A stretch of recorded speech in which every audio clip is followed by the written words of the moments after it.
Dans cette vidéo, nous parlerons du type de réfrigérateur que vous retrouverez dans certains véhicules récréatifs. Le réfrigérateur à absorption. Le réfrigérateur à absorption, contrairement à celui de votre maison, n'a pas de compresseur. Ils peuvent par le fait même fonctionner au propane, au 120 volts et sur certains modèles au 12 volts. On l'appelle dans le jargon du VR le réfrigérateur à 3 voies. Je vais maintenant vous expliquer comment l'utiliser selon votre type de camping.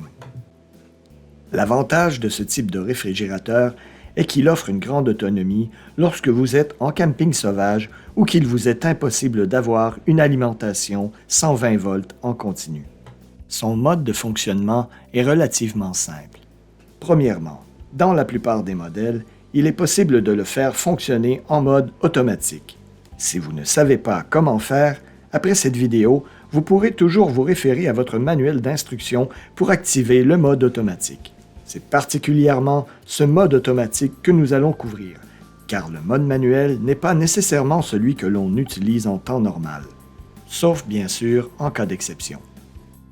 Ce mode automatique priorise comme première source d'énergie le 120 volts, ensuite l'alimentation propane et dans de plus rares cas le 12 volts que nous couvrirons plus tard. Je vais maintenant vous faire une démonstration de son fonctionnement. Vous êtes à la maison et voulez partir en VR? La première chose à faire, si c'est possible, est de brancher votre VR à votre domicile. Cela permettra de refroidir votre réfrigérateur avant d'y mettre des aliments. Il fonctionnera alors sur le 120 volts. Il est à noter que le temps de refroidissement pourrait prendre entre 3 et 6 heures, ce qui est normal pour ce type de réfrigérateur. Vous êtes enfin prêt à partir? La prochaine étape sera d'aller débrancher le fil 120 volts à votre domicile. Le mode automatique choisira alors une autre source d'énergie disponible, soit le propane. Pendant vos déplacements, c'est le mode propane qui prendra la relève, à l'exception bien sûr de certains modèles qui fonctionneront sur le 12 volts pendant que vous roulez. Lorsque vous arrivez à votre emplacement ou au camping et que vous avez choisi un site sans électricité, votre réfrigérateur continuera de fonctionner sur le propane et ce, tout au long de votre séjour.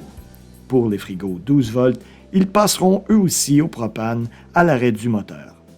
Dans le cas d'un séjour de camping avec électricité, le mode automatique vous fera passer du propane au 120 volts. En conclusion, si vous êtes branché à du 120 volts pour un long séjour, pourquoi ne pas mettre en mode manuel sur le 120 volts?